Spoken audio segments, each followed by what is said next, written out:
Hello there, amazing viewers and subscribers, and welcome to my brand new Doctor Who review on a season. So this review, it is on season 21, aka my favourite Peter Davison season, even though it is a Colin Baker season because of his his very first story was actually fitted onto the end of the slot for this season.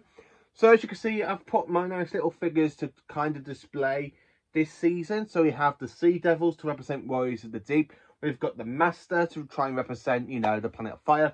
We've got the Daleks Supreme. We have the Fifth Doctor in his very first time he actually wore the season 21 outfit in The Awakening. We got the Caves of Androzani set. My fantastic custom-made Colin Baker regeneration outfit of the Doctor, as well as kind of slotting on his actual outfit that he wears at the end of the season. So this season was actually broadcast from the 5th of January down to the 30th of March 1984. And as I said, it is Peter Davison's last season. Now there are 6 stories to star Peter Davison, which is why I do consider season 21 more of a Peter Davison season than I do for Colin Baker. Now, it's not the first time we kind of had a Doctor regenerate during a season. I mean, look back at the beginning of the 60s for William Hartnell and Patrick Troughton in season 4, where we had 2 stories, only 8 episodes, with the 2 stories being a 4-part story with William Hartnell before he went off to regenerate into Patrick Troughton, aka the Second Doctor. And then, of course, we haven't really had much of a mid regeneration, apart from Stolen Earth and Journey's End, where Tennant basically regenerated back into himself, technically, as the 10th and 11th incarnations of the Doctor, making Matt Smith the 13th Doctor, really. So anyway, season 21, what can I tell you about this fantastic season and why it is my favourite season? So, like I do with most of my reviews, I'm going to be reviewing the stories themselves, and then of course I'm going to be giving them what I think of them in rating point.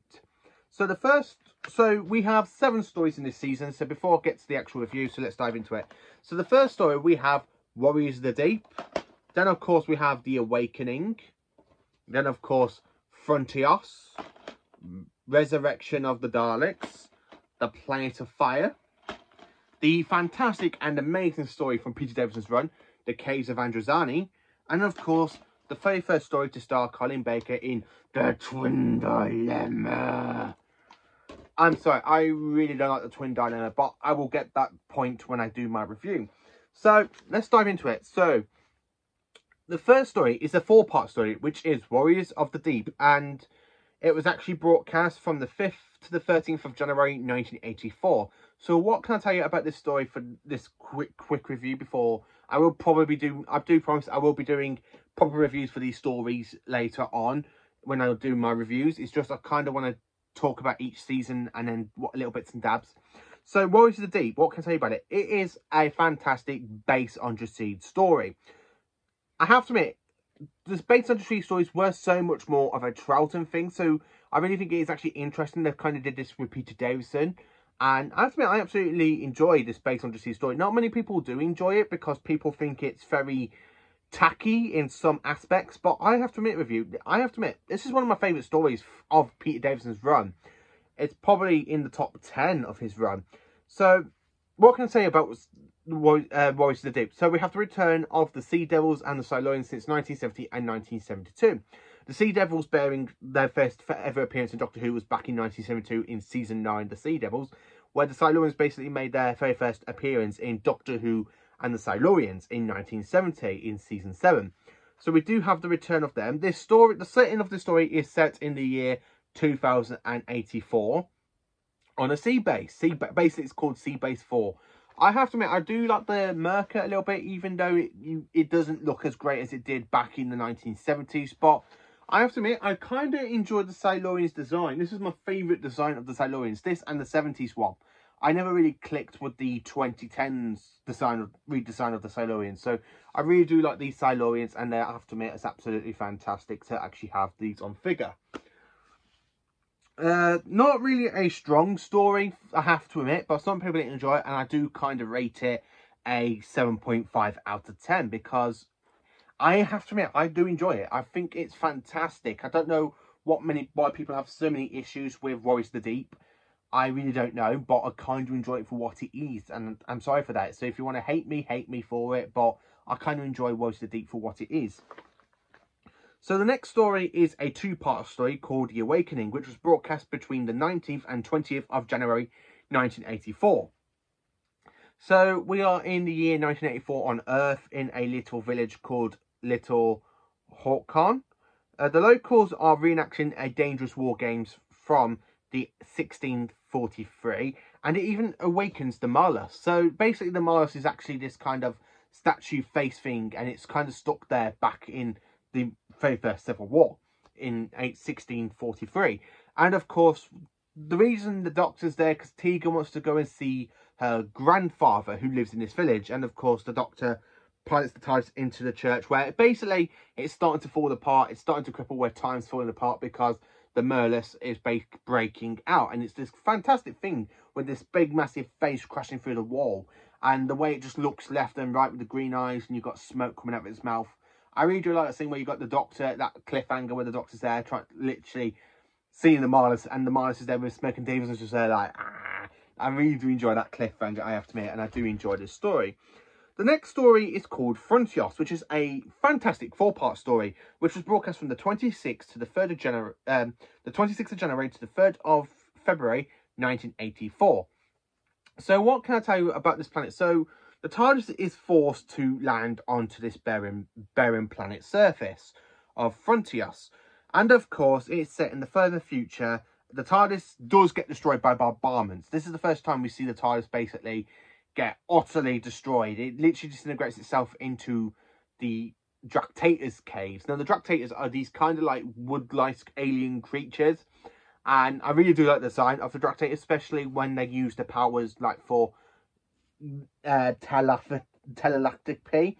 Tarlo's planet was invaded by these, so Tarlo does kind of have that massive panic attack, I have to admit, and I really do enjoy the story. I think it's absolutely fantastic. I really like the way how the captain's face gets cut off and put onto this robotic machine for the Dractators, so they can actually dig underneath the ground of Frontiers. I do like the way we meet Jarvis, the leader of the Dractators. The way he's greed for the TARDIS basically takes over, saying, "I must have the TARDIS." And he's there using his little telepathic powers. Thanks to the Doctor being very clever, making the TARDIS basically reconnect with all her other parts by the little bits of power that's left in the console unit and the power of the Dractators, and basically pulls the TARDIS back together and basically knocks out Jarvis, the Dractator lot. And then, of course, the Doctor does do his best by taking Jarvis away from the tribe of the Dractators. So he's left on his own in the barren planet because he's the leader, and the others are not really that much of a threat without him. So I do like that. And I also have to admit, I do kind of rate this story a 9.5 out of 10. And, sorry, I never even rated The Awakening. So I actually rate the Awakening a 9.10 out as well, because I do like that story and I do like this story, and I think it's absolutely fantastic. I do like the Marless in The Awakening, and I really do enjoy the story of Frontios. I think it's absolutely fantastic, and I do absolutely love it. It's absolutely brilliant, and I have to admit, it's absolutely fantastic. Sorry, I kind of wrote all my notes about this season written down and what my thoughts about the whole season. So then, of course, we jump into the next story called Resurrection of the Daleks. It is a 2-part story. Now, some people probably disagree because for some reason on the VHS tape it was released into 4 parts, but this story was actually the first story to try out the new 45-minute time limit, which will become the time limit for season 22. So this is the first time they actually tried doing a 45-minute episode, and this story was broadcast between the 8th and the 15th of February 1984. So after leaving the planet of Frontios, the TARDIS is pulled into a time corridor, and it's basically still there, being pulled down the time contour, and basically land in London, in the abandoned parts of London in 1984. So what can I say about it? Well, the corridor is linked to the battle cruiser Into the Far Future, where the Daleks are basically trying to find their creator Davros because they need his help. So after the whole war with the villains, and the Daleks have lost, really lost. So the Dalek Supreme ends up duplicating humans to basically become their like battle people. So and stuff. I also have to admit, I do like this story. So I do like the callback to the Malevolence, which was introduced back in the Destiny of the Daleks in 1979 in season 17. Again, we don't really see the Malevolence basically make a return until 2017 for that little clip in the pilot. But they do get a nice mention here, and of course we have the Malevolent virus, which basically can destroy a Dalek casing. And basically makes them split out all this kind of like white foam stuff when they basically die. So what can I say about this one? The Daleks' plan is to duplicate the Doctor with his companions so they can go to Gallifrey and basically assassinate the entire High Council of the Time Lords, which basically the whole plot does fall apart. Even the Dalek Supreme does say to the Doctor, "You have not one Doctor. You will not be able to evade Earth. The Daleks do not need to invade." I do like Steyer in this one as well, because this is where he becomes good at the end of it, because he's been Dalek duplicated and he's there going through these kind of like flick and dabs bits where 1 minute he's working for the Daleks, 1 minute he's not. I mean, I do love that cliffhanger in part 1 that was broadcast on the 8th of February where he goes, "No, Doctor, I didn't quite tell the truth. I served the Daleks. I'm a Dalek agent." I really just pure love that cliffhanger. That cliffhanger was absolutely just the best cliffhanger in this two-parter. Or a four-parter, you could say it. You can actually say it, because for some reason it was split into 4 parts on the original DVD release. But then again, though, for the special edition release, which I have got here, and it has been signed by Peter Davison, it's actually into the original 45-minute time limit. So I kind of like it in the 45-minute time limit. Again, I do love the bit where you got Tegan going, "Look!" at that bit in the warehouse, and the Dalek basically transmats down from the time control, and he goes, "What is it? A Dalek. Take cover." And you just got the Dalek screaming, "Exterminate, exterminate." I love how the camera literally just pins out on the 5th Doctor, and he's just there basically kind of horrified. Again, this story, we do say goodbye to Tegan. Now, Tegan basically has had enough with all the death and destruction she has witnessed during the Doctor's lives. I mean, probably in this season, because again, in Voice of Deep, basically, nobody survives apart from the TARDIS team.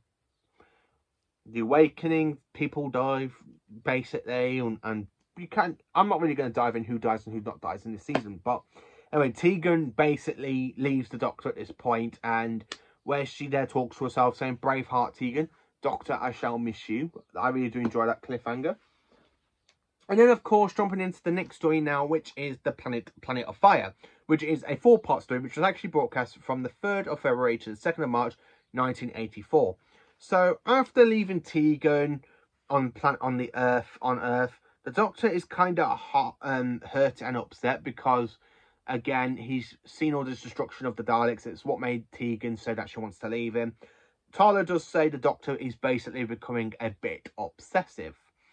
A signal calls the TARDIS down to the island of Lanzarote. After getting the coordinates, the TARDIS arrives onto this volcanic world of San, where the Master is there trying to harness the special gases so he can try and renew himself.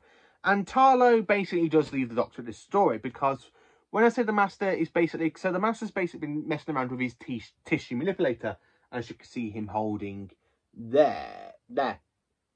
And it backfires on him. So instead of him being able to shrink down people, it actually shrinks him down to size, and he's trapped in size. So he's there trying to use his mind to basically use chameleon. This story also introduces Nicola Bryan, aka Perry, as well. I really do like this 4-part story. I think it's absolutely brilliant. I like the way how the Master takes over Chameleon a little bit, because Chameleon's there trying his best to fight the Master. And then, of course, he shapeshifts into Howard. And then you have that epic cliffhanger going, "The TARDIS is mine." What? And then, of course, you just hear that laughter of the Master go, "The TARDIS is mine. Who are you? My dear girl, you will obey me. I am the Master." I really do like Anthony Ainley this episode. I really do.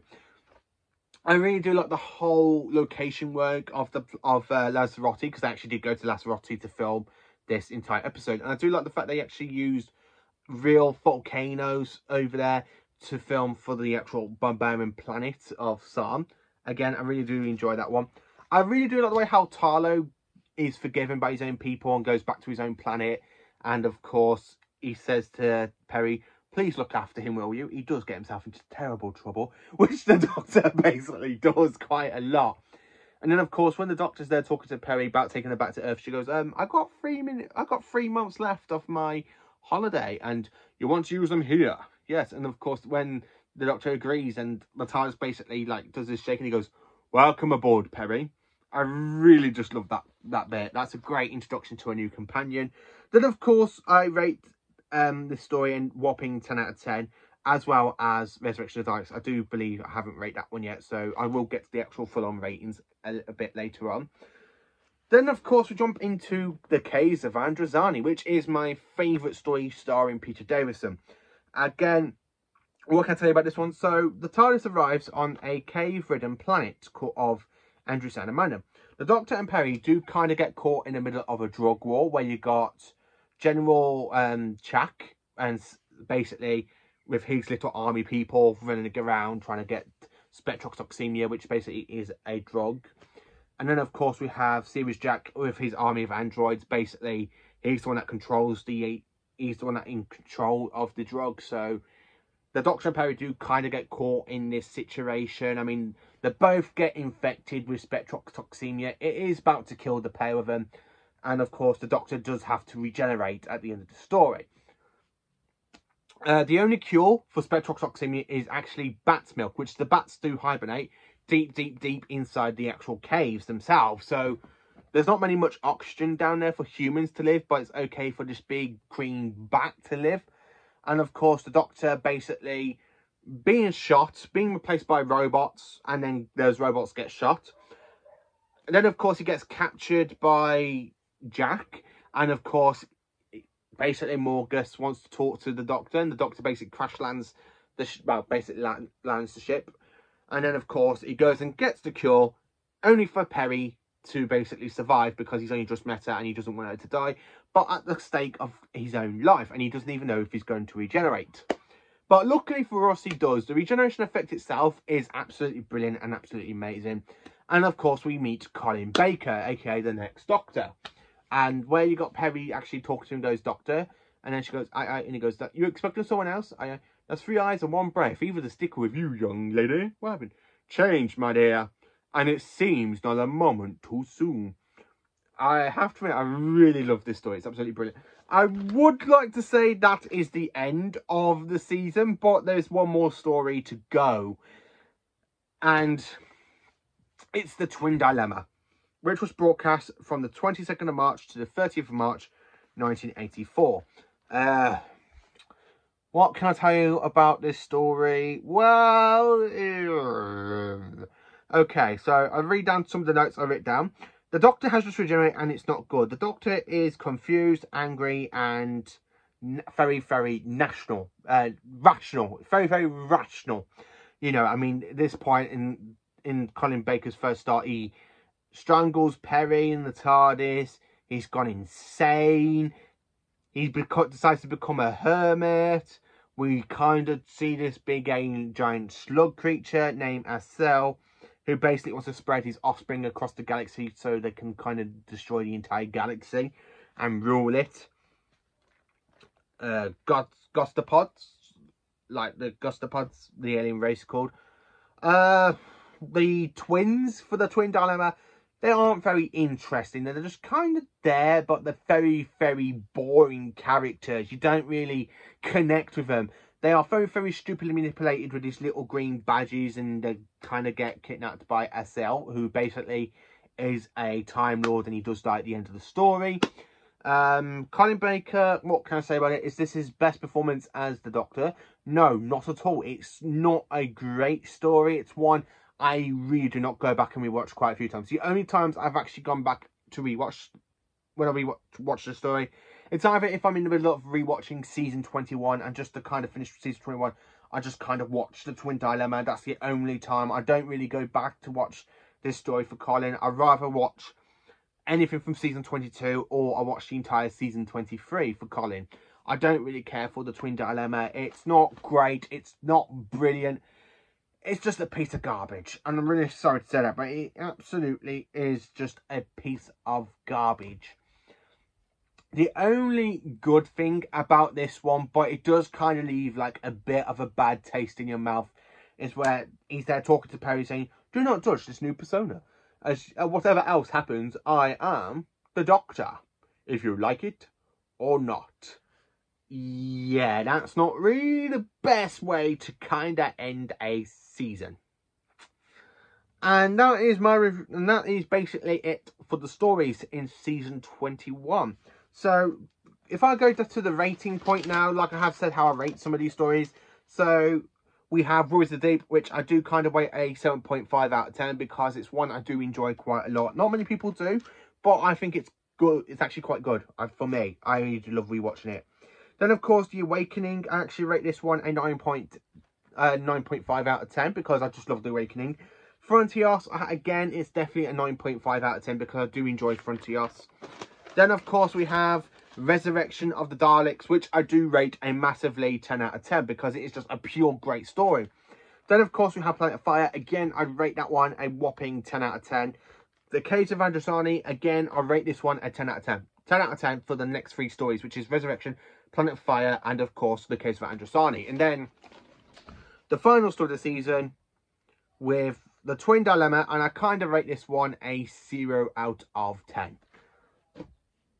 I am sorry to anybody that does really enjoy The Twin Dilemma, but it's not really for me.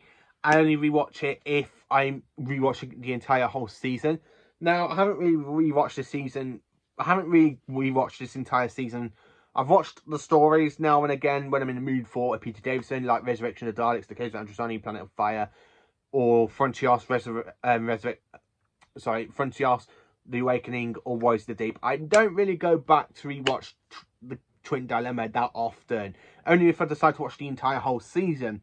Now, the next time I'm actually planning on rewatching the entire whole season 21 is whenever it comes out on Blu-ray. That's the only time I'll probably go back and rewatch this season, if it just comes out on Blu-ray, or if I kind of have to and somebody requests me to do a review on the story, which nobody's done at the moment, so I'm really ungrateful nobody's asked me to do a review on The Twin Dilemma yet. I'm hoping nobody actually asked me for that review, because I will literally just put down the story because it's not great, it's not epic, it's not brilliant, it's just a piece of garbage. That's what The Twin Dilemma is.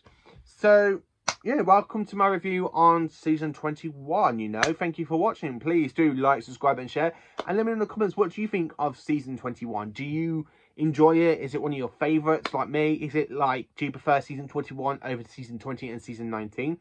To me, I actually do enjoy this season more than season 20 and, of course, season 19. But to be honest with you, it would have been perfect if I could say the 5 Doctors was actually to slot in this season. But it's not. It's actually part of season 20. Which is why I kind of do want season 20 on Blu-ray this year, because of the 5 Doctors. Because the 5 Doctors is the best story from that season. I mean, literally, it's the one story of season 20 I do go back and rewatch quite a lot, because I do enjoy the 5 Doctors. Season 19, I rewatch a ton. I really do go back and rewatch season 19 quite a lot, because I really do enjoy that season. It's just brilliant. So yeah, let me know in the comments what you think of season 21. Thank you for watching. Please do like, subscribe and share, and join me for more awesome Doctor Who content.